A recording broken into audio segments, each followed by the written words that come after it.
Magandang umaga po sa inyo. Muli po, shoutout po sa inyong lahat. Magandang umaga, gabi, hapon, at tanghali sa inyo lahat. Muli po, Apo Jimmy po, no. Ginawa ko pong itong video na ito para ma-alert po kayo, no, kasi marami na po ang nagchat-chat sa akin na naloko po sila. Dahil sa may gumaya po ng profile picture ko, ginaya niya po ang profile picture ko.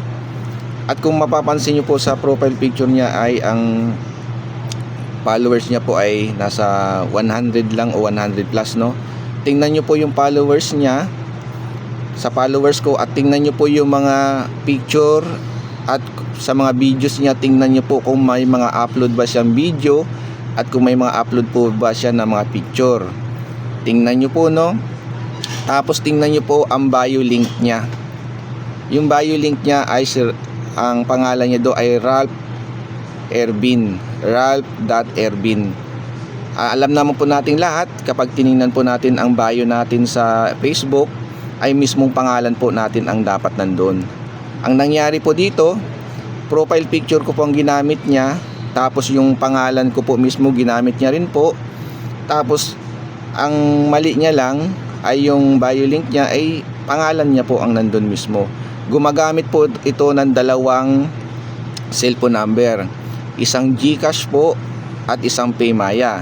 Sa GCash po, alam naman po natin na hindi tayo pwedeng magano doon, no, magsinungaling kasi tagang pangalan po natin ang nandoon, ang lalabas.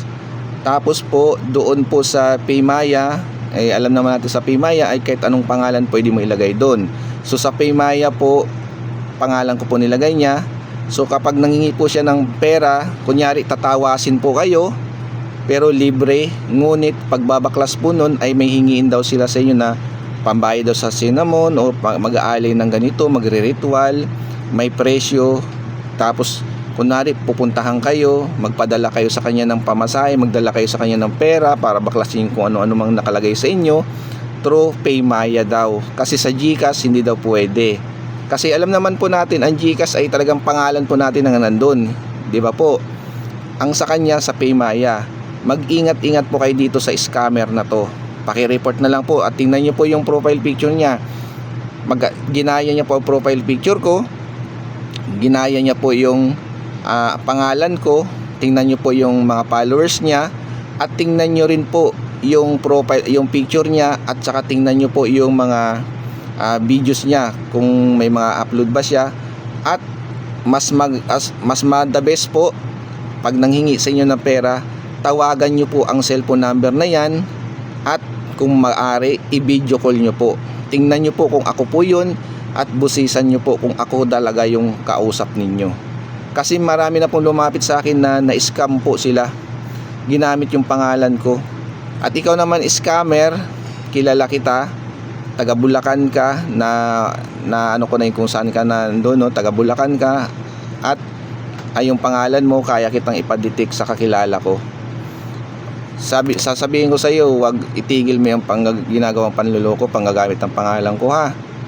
Itigil mo yan. Kasi pag once na nilapit ko yan sa NBI, pag nahuli ka na ano ka, sabi ko sa iyo, panluloko yung ginagawa mo. Paki-share na lang po nitong video na ito para ma-aware po ang lahat, no, para wala na pong maloko. Kasi ang dami na po niyang nahingian ng pera. Inuulit ko po, ang pangtatawas ko, ang actual na gamutan ko, house cleansing, home service po, mga medallion ko po at healing oil, lahat po yun libre. Inuulit ko, lahat libre. Hindi po ako nagpapabayad, hindi po ako naniningil, hindi po ako nagpipresyo. Gaya ng lagi kong pinapaalala, kapag may pera involved, mag-isip po muna kayong mabuti bago kayo mag-okay sa kanila. Kasi marami na pong gumagaya sa account ko, nagbebenta ng kung ano-ano. Inulit ko po, hindi po ako nagbebenta ng mga medalyon o kung ano-ano mang pangontra. Binibigay ko lang po ng libre.